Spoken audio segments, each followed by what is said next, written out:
Greetings, everyone. Steve from Paracords of Kindness. What I got today is, this is by request. I'll go ahead and tell everybody, I make paracord things, paracord bracelets and stuff like that. I am not a YouTube video creator. So with that said, I apologize for the quality of this video. I don't have the best camera, I don't have the best sound system. But every time I post these bracelets, I have people ask me, do you have a tutorial? Do you have your tutorial? So here is the tutorial. It's not a very hard. I just call these, a mini Solomon with a Mad Max closure. And, I make them in quite a few different thicknesses. And, you can alternate the colors. See how this one, the core strand is the color, and the weave itself is just generic black. Now, you can do it in any combination you want. This one is just the opposite. The core strand is black, and then the color is in the weave itself. And then, I've added a little bit of whipping here on the end just to give it a little bit more color. But it's not hard. Just so we know, just so everybody knows, this would be what? Type 3, 550 on these core strands. And this black is type 2. Specifically, this is 275. Now, on this one, the core strand is the type 2, or the 275. And the yellow part, or the golden rod, which is actually what it is what type 1. Or this is micro cord, right?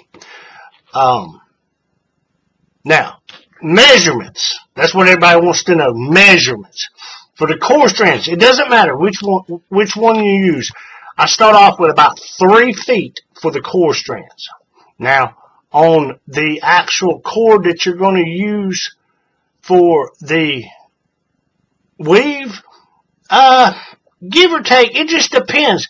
I mean, if you're making it for someone with a larger wrist or a smaller wrist, but I make mine, they'll fit on my wrist with ease. And I've got a 7-inch wrist. So, my fist, I don't know, I've never measured it, but it'll go on my fist with ease. So, somebody with a larger hand, it most likely is going to fit. They can get it on there. Now, someone with a smaller hand, it'll go on there. All right? But I make these as a generic one-size-fit-all. Okay, now, with all that said, I said 3 feet on this, and, 7 feet to 8 feet of this, just depending of the cord you're going to use to make the weave. Okay, now here's the tricky part. This is the part that I think everybody actually wants to know. I have a special jig. I have made my own jig, and I've actually made something that I've never seen on a professional made jig, or even somebody who's made it. I've never seen this. Now, I'm not saying it's not out there. Most likely somebody somewhere has this, and but I've never seen it. So I just kind of designed this for myself, and to make these bracelets is one of the reasons I designed it this way. Okay, but before I show you that, to make this, you can do this one of 2 ways. You can start off with basically your core strand in hand and start your weave, your Solomon or Cobra weave, whatever you want to call it, and start it. Don't do it very tight, and make sure you maintain this loop. Do, 1 or 2 weaves, and then get you, you can use a number of things, a biro or a ballpoint pen, or most of us have a fit or a lacing needle. You can use that to stick into the loop to maintain the shape and the size of the loop, but also to keep your cord from sliding off the end of it, right? You can use one of these straight ones, but if you have one that's angled, you can use it because you can put the angled part right there in it. And it seems to want to keep the needle, the lacing needle, in the loop without it wanting to slide out.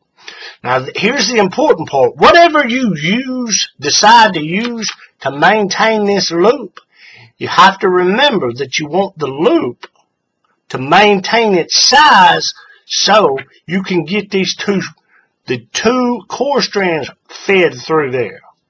Does that make sense? Now, you can do it, however. You can go ahead and put all this together and kind of haphazardly hold it and begin your weave. And once you get you a couple of weaves, no problem. But if you're going to do it that way, it's kind of hard because you can't hold it on a jig, and you kind of got to do it by hand, and it tends to want to not turn out neat and tight. That's the term I say often, neat and tight. Hence why I've made this jig to do it this way.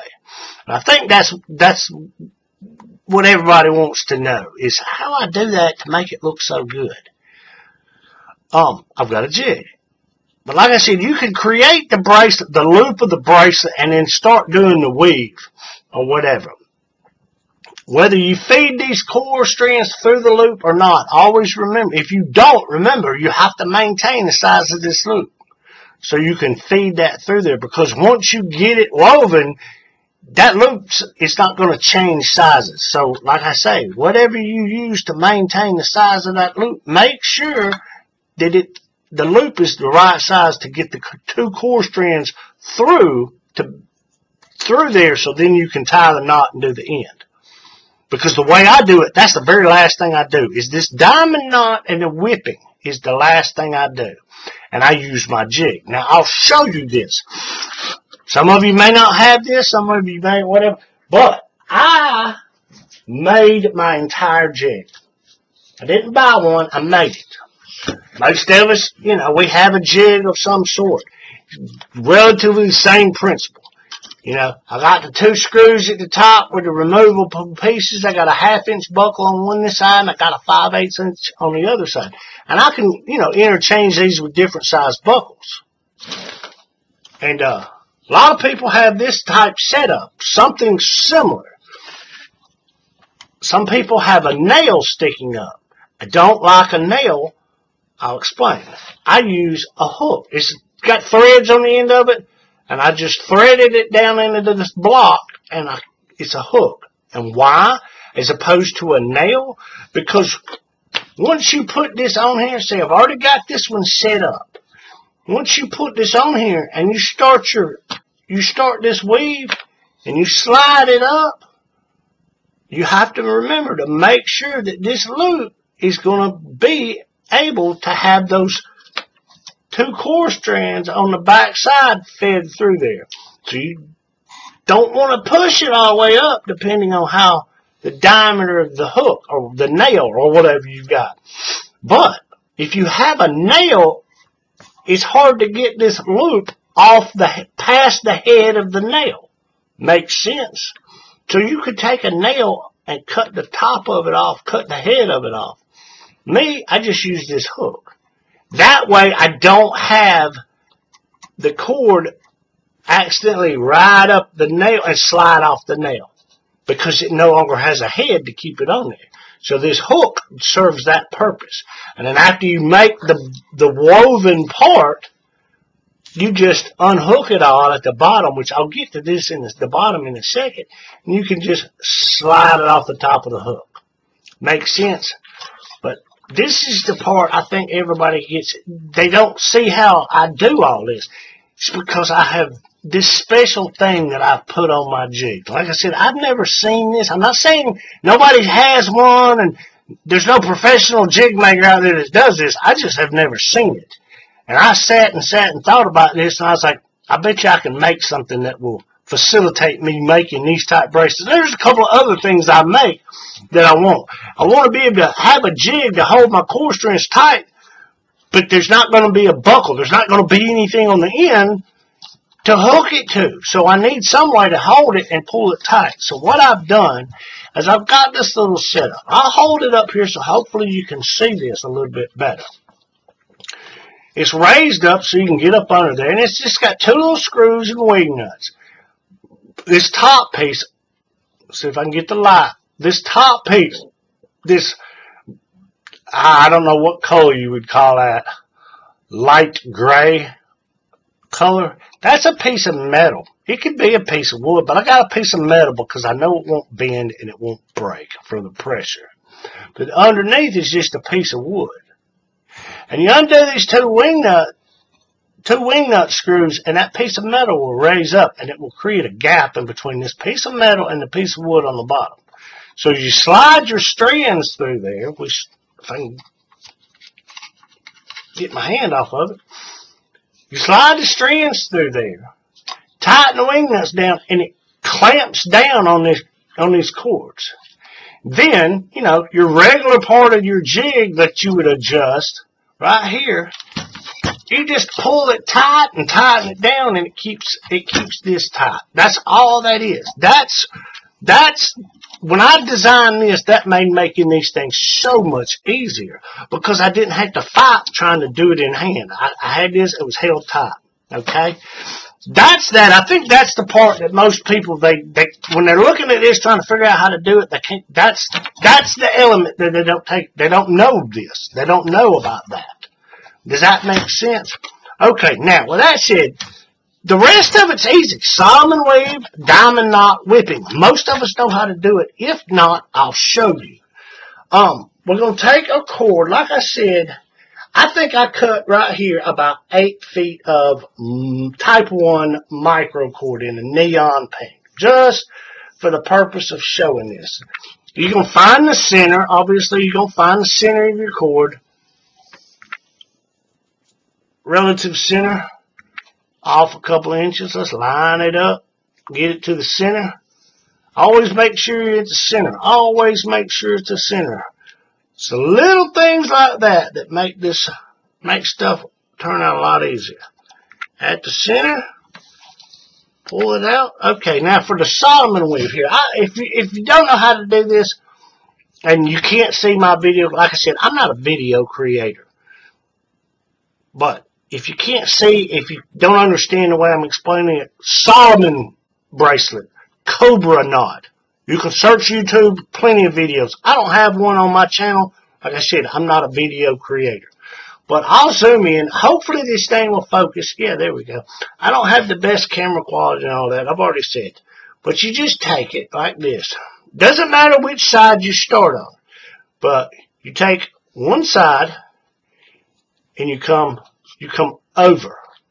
Go over both core strands. And then you take the other one and you go over the one you just over there, underneath the 2 black core strands, and then through this loop that's created on the other side. And if I can get my fingers to work. See, I don't normally have this sitting up on my desk so the camera can see it. I usually have it tilted toward me so I can see it. But see, that's all there is to this. And you just kind of pull it tight. Now, for me, let's slide it back down. I'll show you what I'm talking about. I don't normally pull this very tight at the first. Do it, and I take it and I run my fingers just to make sure we still got it in the center. Close enough. Run both cords out to the end so you make sure the ends, the 2 standing ends of the cord end approximately at the same space. You don't want them, way off. Right? And that's all you do. Now you take this and you slide it up. Now remember, you want to maintain the size of this loop. So, in the end, you can get these 2 cords through there. Makes sense? That's all there is to it. So, I don't push it all the way up. Push it up fairly close, but not all the way. Because I know from experience that if I push it all the way up, that loop's going to be too tight and too small to get these 2 cords to run through there. Because that's the last thing, that's part of the last thing you do. But, you do that one. You got your first Solomon weave. Now we started with this one going over the top of the 2 strands. The next one, we're going to bring this one over the top of the two strands, the two core strands. And then we're going to take, let me get it up here. And we're going to take this cord and we're going to run it over the top of this one, underneath the two core strands, and through this loop we've created. Pull it through, and then just pull it up. Alright? Now I'm gonna tighten this down just a little bit. And I'm gonna push it up just a little bit. Like I said, you want to keep the size of this loop so you can get these two strands through there in the end. But that's it. Alright? And I'll do it one more time. Like I said, you alternate which side you do. Bring this one over the top of the two core strands.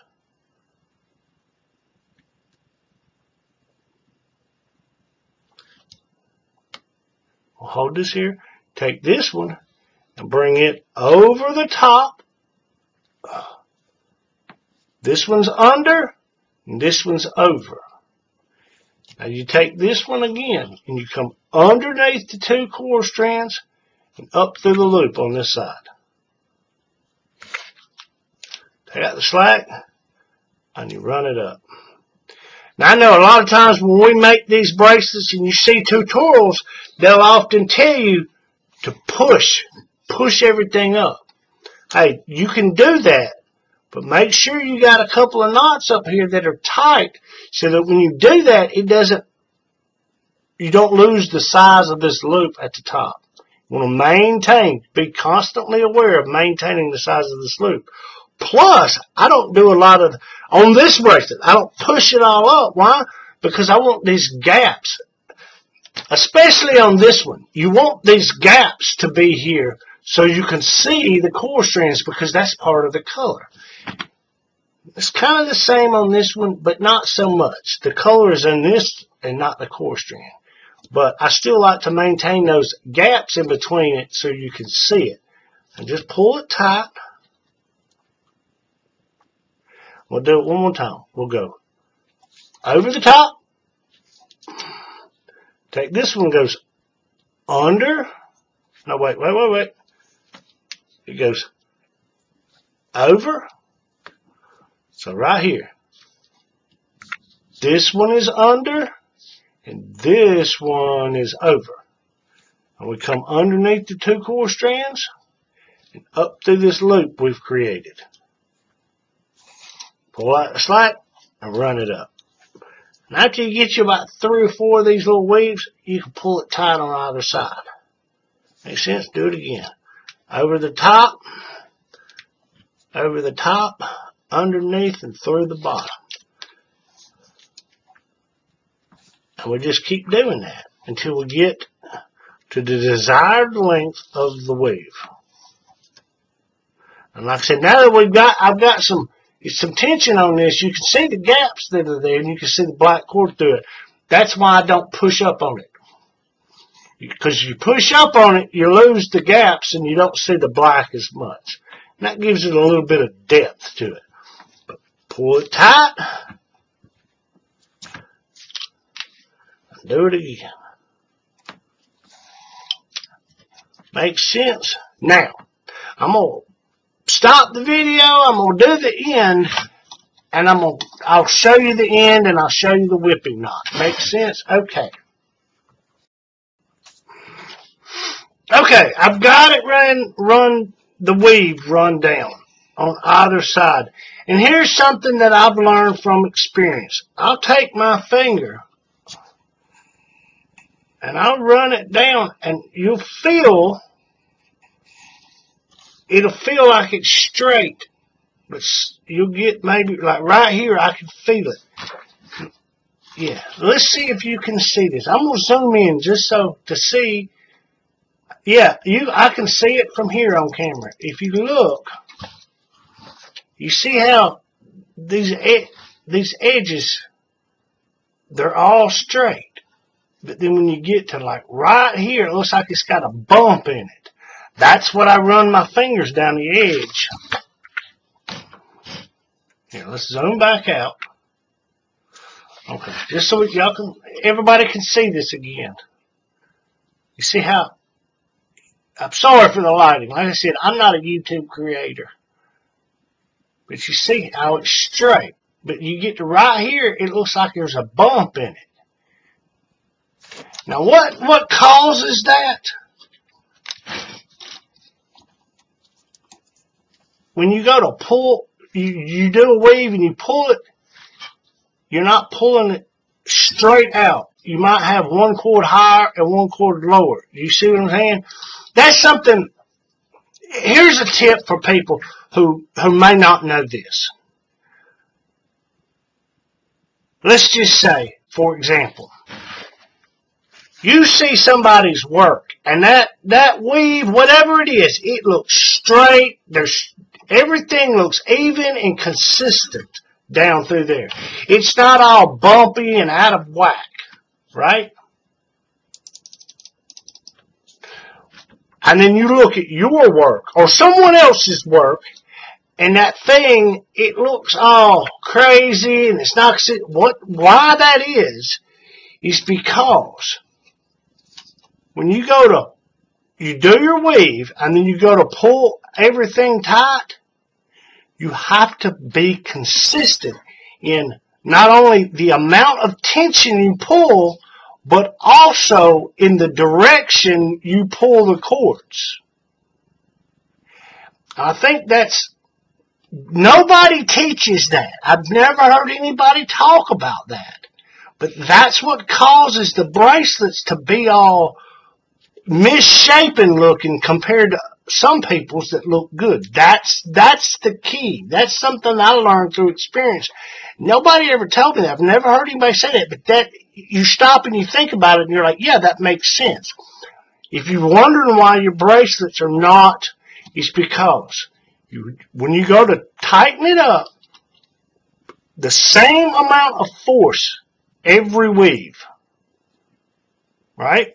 But also, every time you do it, if the first time you pull straight out, the next time pull straight out. Don't try to pull it this way, and then the next time pull it this way. What it does is it causes your knots to sit all. Every one of them gets tightened slightly different, right?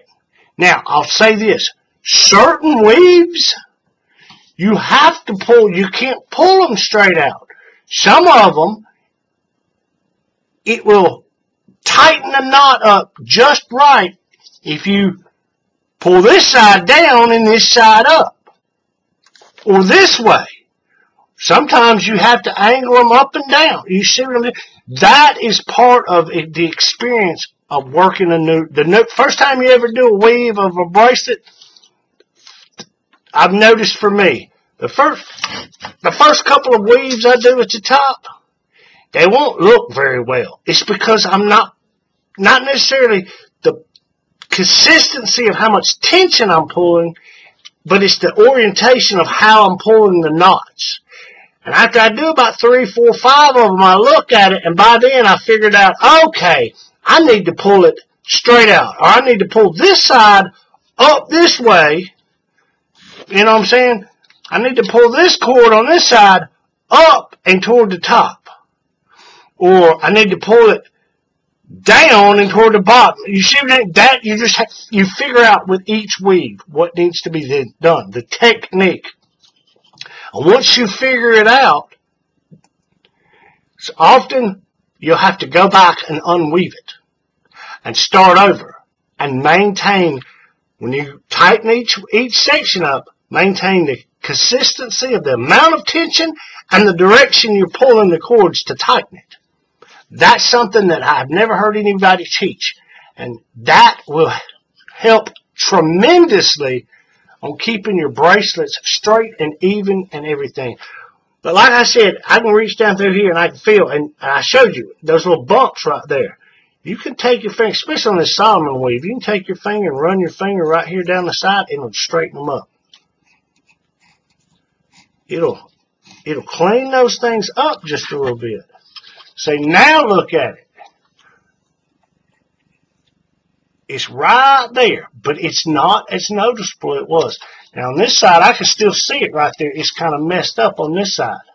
See? Right here.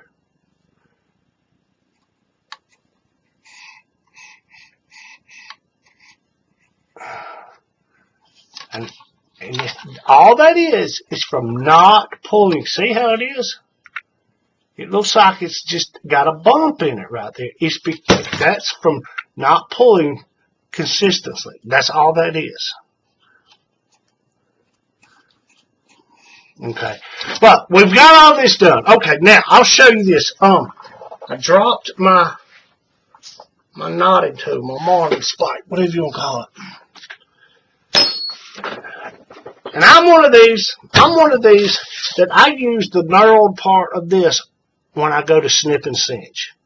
And often, to keep this part out of the way, so I can get in there and do it, I'll take this part off. I don't store fids in this.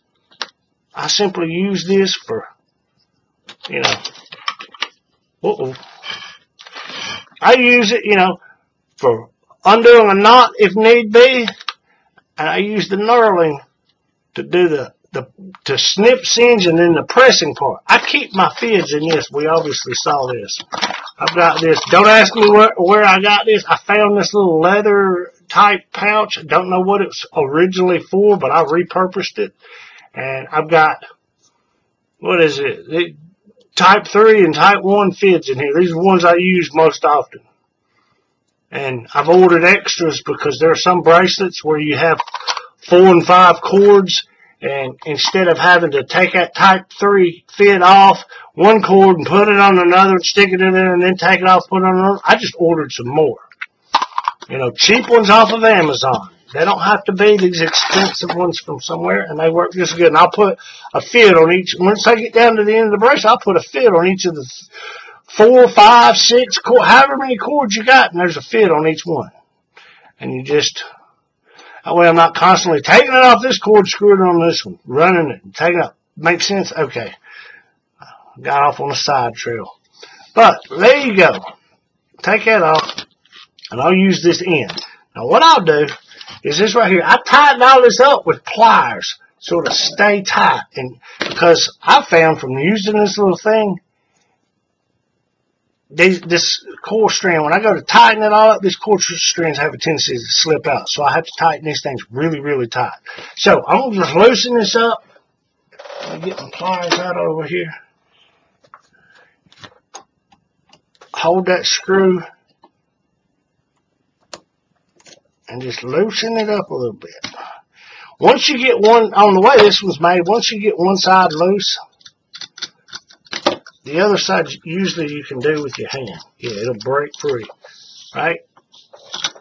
See how it is? Now, this is what I was talking about. I'll show you. See, if you've got a nail with a head on it, that loop's not going to go past the head of that nail.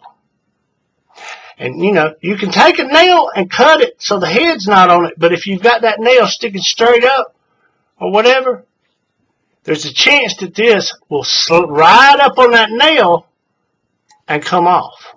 That's why I use this hook, because there's no way in the process of me weaving that this is going to come off here. And I should have said this before. When you go to start this, don't have it down here. If you got a loop or a hook that's shaped like this, don't put it down here, because what will happen after you get it tight, it'll ride up like that and everything will slip. So put it right there. But you see how I can just slide that off? And it comes off, and the loop has maintained its shape. Or not necessarily shape, but maintained its size. Okay. Get the jig out of the way. Now you come back, and we snip and singe this. We all know how to do this. Now normally, on a Solomon bar, I've got a special way of doing it. This side right here, we'll zoom in, I'll show you this. I so often see this. You see how, like, if you look at it, like this is the front of the bracelet, it's going to be worn like this. Okay, you see how this cord is kind of angled coming downward, and this side is angled coming upward. you'll often see them, they'll snip this one and they'll burn it, and then they'll snip this one. Well, when you do that, you got that little piece of melted part right here on the top. Now, that's no problem. That's the way it's made. But what I'll do is I'll take this piece and I'll flip it over and run it back up under that very last one, which is actually the same cord. Run it from the bottom under that very last cord up under there. And what ends up happening is you have both of your cords right there together on the underneath side of your bracelet, and cut them and melt them. Snip and singe them right there. That way, they're both underneath and you don't see them. You don't have this one on this side sticking up on the top so it's so visible. It hides it on the back side of the bracelet. Now, if you're making one of these Solomon weaves that you're going to do a reversible fashion, where it's like you've done it in a two-tone, and each side, same colors but opposite pattern, it doesn't matter because you're going to see it no matter which way you wear it. Does that make sense? That's me, though. That's me. I always want it to look nice. So you pull it tight, and we're going to go cut it in. And here's another thing. I know a lot of people just use basic scissors or whatever. Me, I've spent the money and bought some high-dollar sewing shears. These cut good. They're sharp. They are sharp, and you will pay high dollar for these, I'm telling you. But this is an investment that is worth it. If you're going to do this, you're going to make bracelets and do this on a consistent basis, that's something I would invest in. But I'll take this. Don't cut it too close, don't cut it too short. Or don't cut it too long, because you don't want a big glob of plastic, and don't cut it too short. Take it right before you cut it. Always pull it a little tight to get the slack out. And be aware that it might feed it back in on itself. Here, let's zoom in just a little bit. Hopefully I can do this.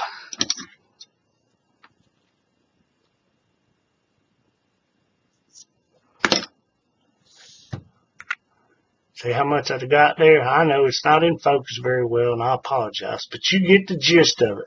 Now, what I'll do is before I do this, I have my tool sitting right there ready for me to pick up. And I personally use one of these torches. I've got a few over here because they tend to not want to work very well for me. If anybody's got a tip on why these things are... I've never owned one of these torches that lasts more than 2 weeks. They always want to die and quit. And I know how to fill one up. I get it. But they just... See? So we're not going to use that one. We're going to use this one. I'm going to turn it down a little bit. Okay. Be very careful with this.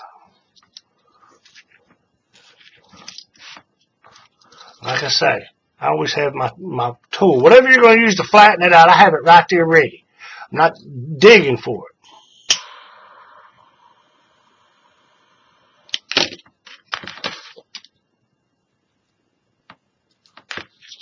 Bam. I'm going to flip it over and we're going to do the same thing with the other side.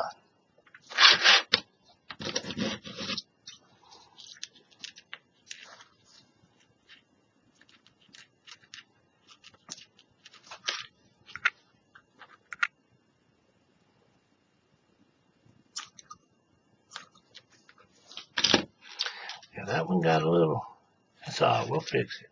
No problem. Again, always have your tool at hand. Your flattening, smoothing tool, whatever you use, have it right there.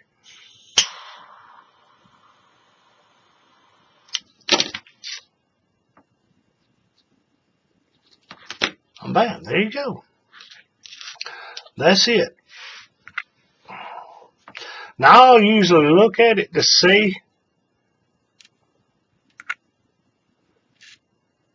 if there's a difference. It's not going to want to focus, but I'll look at where I've snipped and singed it. And the one that looks the best, I'll make it be on the top. Yeah, we'll make this side the top. So what we're going to do,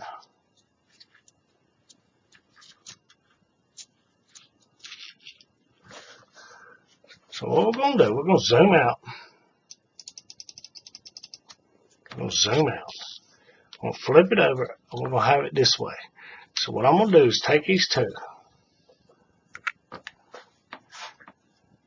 I'm going to run it through here. You can usually get one through there. This is the way. You can get one through there, and that second one, you might be able to get it through there if you've got your size just right. And sometimes you can't.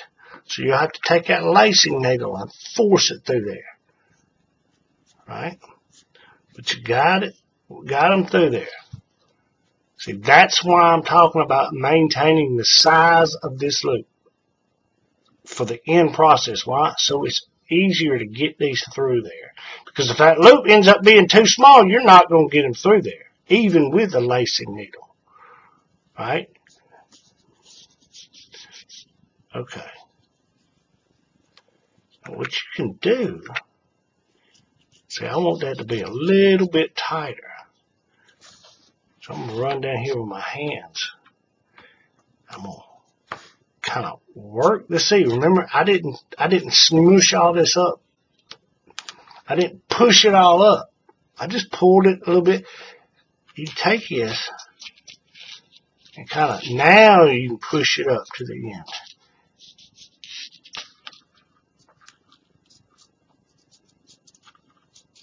And what it's doing is it's working this back up toward the top. Now,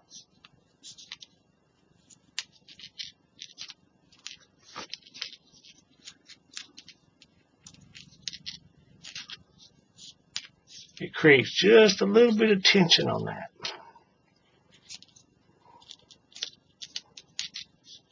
Just enough, but not too much.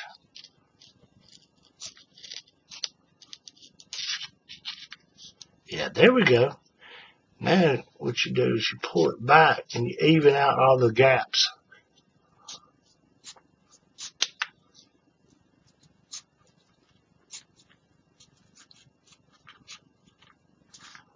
That way all these gaps maintain the same size like I was saying. But right there at the top, they're going to be kind of bunched up because whatever. Okay, now that we got all that, the diamond knot.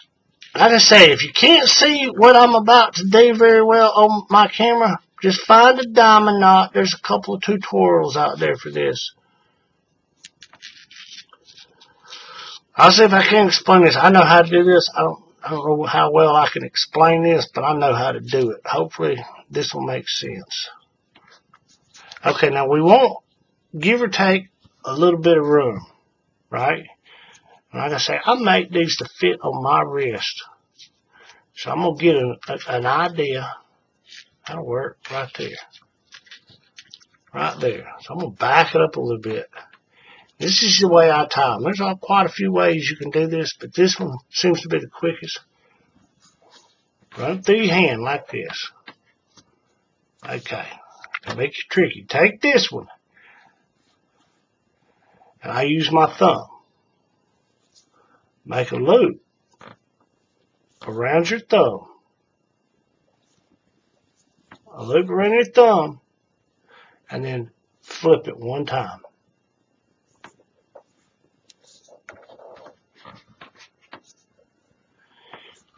Now we're going to take this cord and we're going to go underneath this one. And then we're going to go down through this hole. I know it's hard to see. Underneath that middle.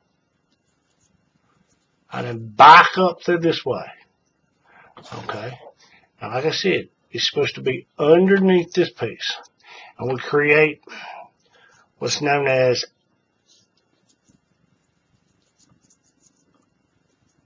a carex bend in there. Now, you can slide it off your finger at this point. I do. Slide it off your finger. Keep it in there. Slide it to the end. Now you're going to take this cord and you're going to go around this base strand up here. You're going to go around the base strand and then up through the center. I know you can't see it, but like I said, Right? And you're going to do the same thing with the other one. Well, this base strand is the other base strand. You're going to come around it and up through the center. So you have both of these are coming through that same center hole. And then you just kind of work it. Now you want it to be about where you get it, where you want it at.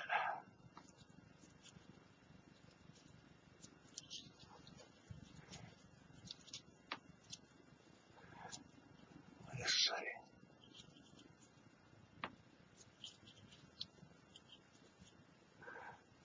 Oops, sorry, I'm off camera. I got a big loop here, so I'm going to kind of pull it out. Just work it with my fingers.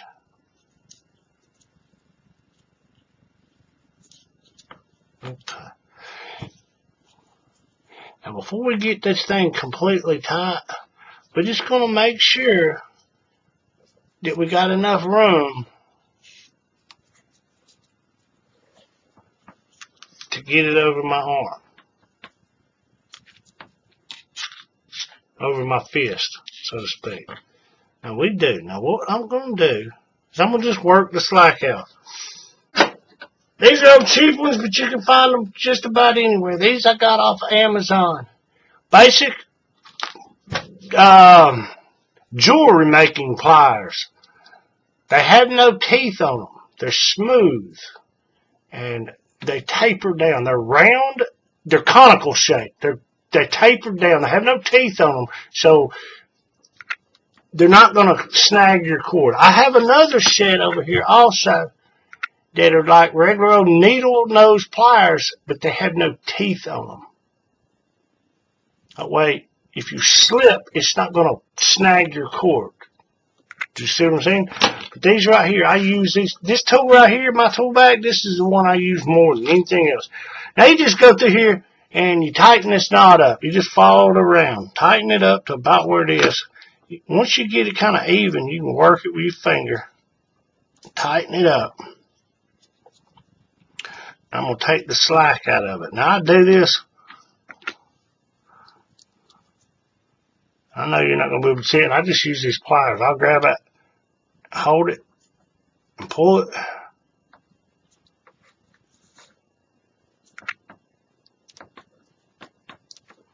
And just work it around the knot.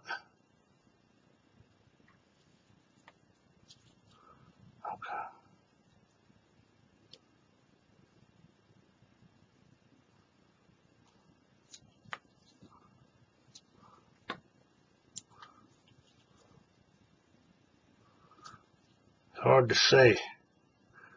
I normally have a light on, but that light does not work very well with this camera, so I'm struggling to see, especially with this black cord. I just work that slack around.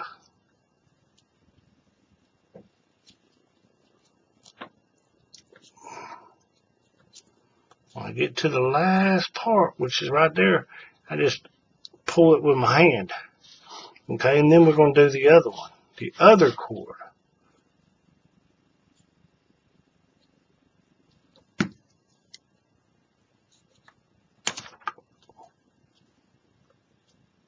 See how I slipped?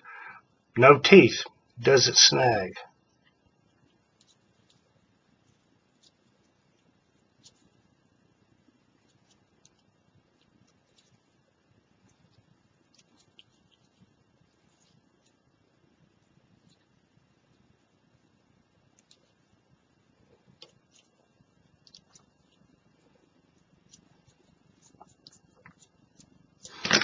Once you got it, kind of untwist it a little bit, because it's always going to have that twist in there. If you can get it straight.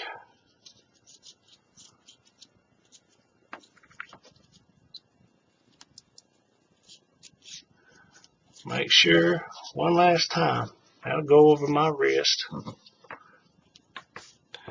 Now, I do this individually, one strand at a time. Hold the knot, grab it with the pliers and roll it. And I'll take out that slag, it'll tighten it up. I'll come back and I'm going to do it on the other side also. On this side. One strand at a time. Grab it, hold that knot, and use the knot as a pivot point and just roll it.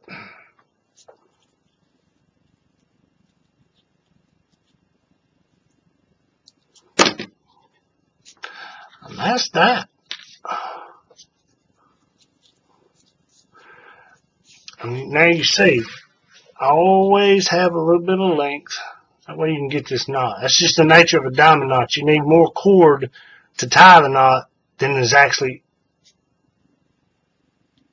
used in the knot itself, if that makes any sense. Okay, now, last part, the whipping. I know it's a long video, but I try to be thorough, and I try to give little tips that most people don't do. Most people don't give.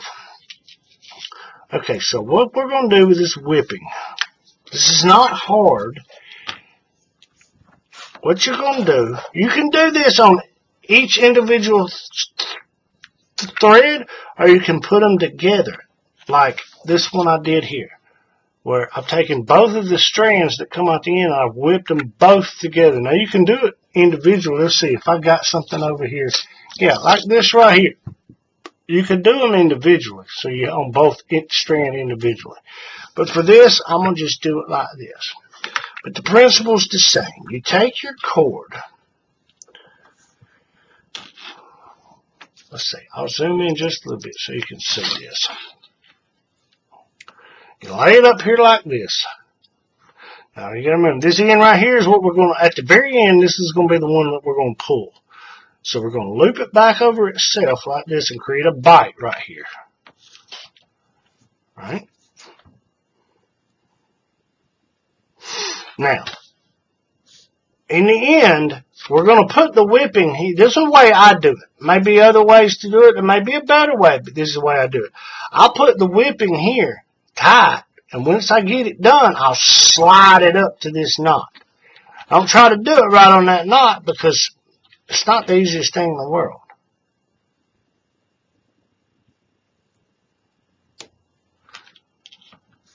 I'll lay it up here.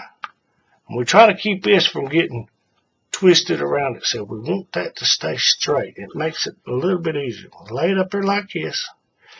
We take the working in. We wrap it around. And we're going to hold it.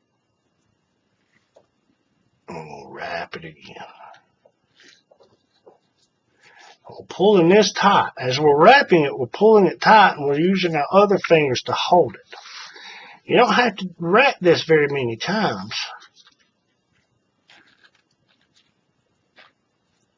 Like I said, when you're doing this, you want to keep this from getting twisted.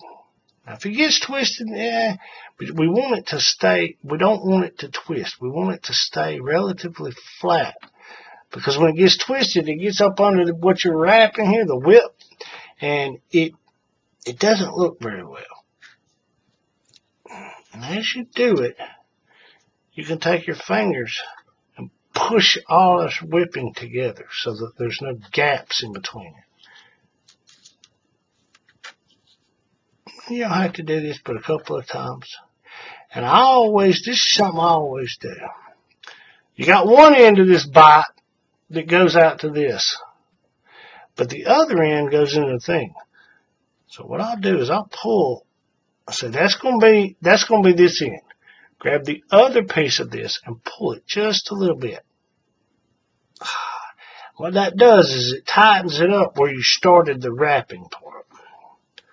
Just wrap it again. You just wrap it a number of times. And I know I've got a whole lot of excess, but I would rather have more cord than I need than to not have enough. We've all had that frustration. And plus, if you've got way too much, you can always use those scrap pieces for something. Keychains. I got 2 scrap pieces up here that are about a foot each, 1.5 feet each. going to wrap this a few times around here. Okay, now we got it wrapped. You can see it in between my fingers. See how you got a little black gap right there? You take it, kind of push it together. But the thing is, the way I do this, it's going to close those gaps anyway. Okay, now on this last one, we're going to come through. Like I said, we're going to, hopefully we didn't get this twisted, because this is where that twist is going to show. Doesn't look like it's twisted for me. So you're going to take this cord, and you're going to stick it through here. Stick it through this hole. Pull it up. Keep it. Pull it in there tight. Now you're going to take this and it's going to pull that knot out. Or it's going to pull that loop. See how that loop just, it sucks that loop in there? Bam. Now, we're going to pull this one again.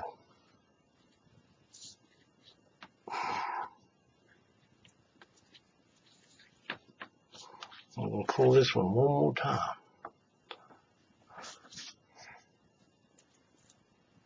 And see. Oops, sorry. Where this cord runs all the way up under there and that loop was created, the one we did all the wrapping around with, we ran it through that loop.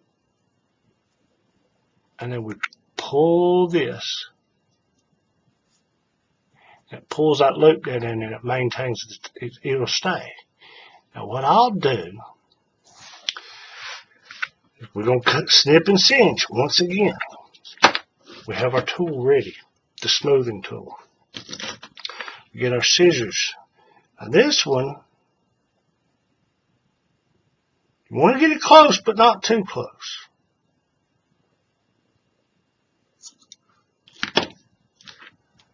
Just a little bit of a nub sticking out. And I usually try to fold the core strands back out of the way just a little bit.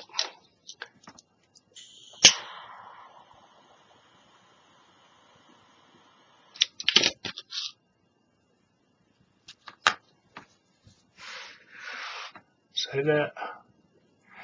And ideally we don't want to put too much pressure on or heat on it because it'll turn black. Now, this is the part. You hold, oops, sorry. You can see where I burned it. I see it. If you hold the heat on it too close, too long, it'll turn black. And then we don't want it to be black. Now, if it's a black cord, no problem. But this pink, yeah, you don't want it to have a big black spot on it. But here's the thing that I do in the end. Take these cords and hold them and grab this knot up here toward this side. But the whole thing, and you just pull it down to the base of this knot. See? Now we're going to come through. We're going to fold these out of the way, and we're going to cut this one.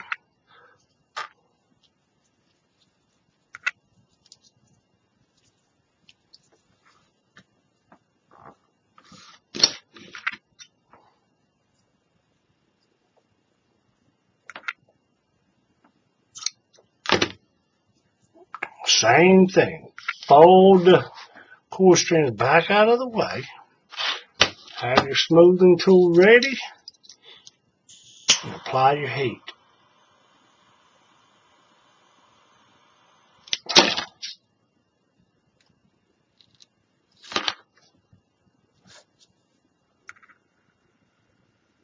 See how it's maintained the pink color?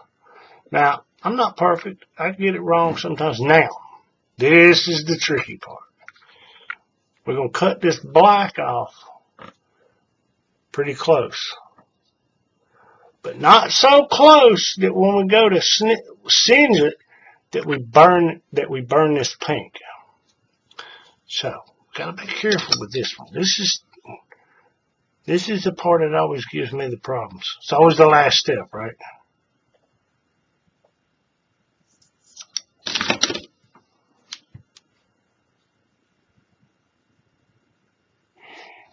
Now, you know, ideally you want to snip and singe this and flatten it out, just mushroom it out just a little bit so there's no chance that this whipping can slide off the end. Smoothing tool at the hand.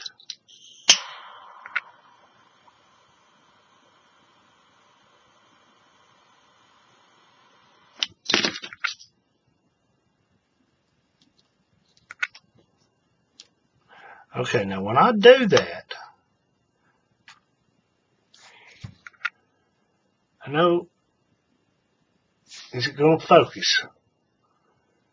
This part you got to be able to see so I can explain this. Okay, we see how right here there's a little lip on this singed black part. It's like a mushroom head. We don't necessarily want it like that, because that's a rough edge. We don't want those rough edges on there. And this is the tricky part, because you want to flatten off that round edge, but you don't want to get on that pink. So you have to be very careful with this.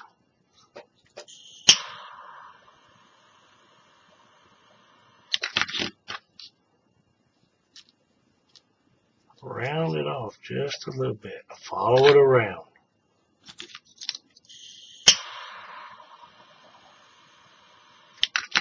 I've noticed, light the lighter away from the cord and then bring the flame to the cord, not the cord to the flame.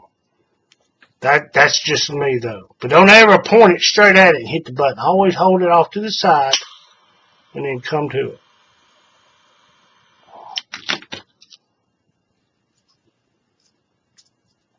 We got down on that paint just a little bit. We can get that off. Yeah, that'd be all right. Okay, this last little part right here.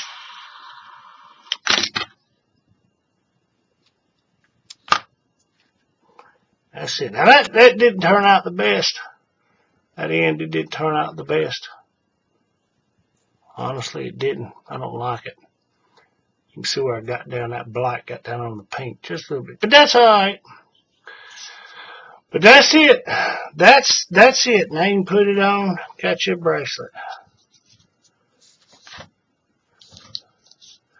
Now, I know, long video, right? And I talk a lot. But like I said, I appreciate you watching. All those people who asked.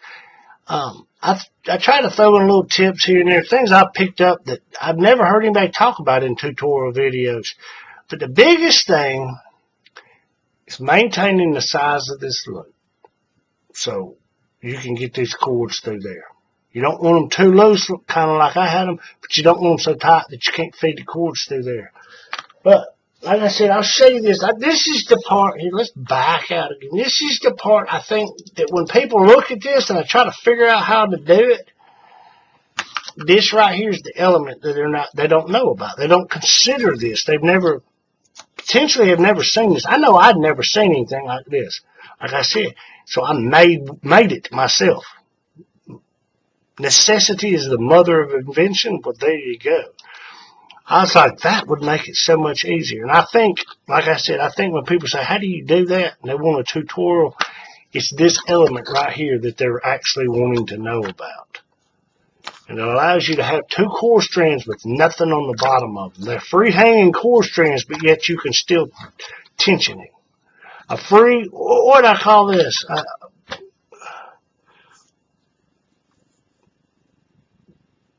A free-floating jig. I call it a one-ended free-floating jig. This is also good if you've ever made the vortex-style bracelet. Yes, this comes in very handy. Very handy for holding the core strands.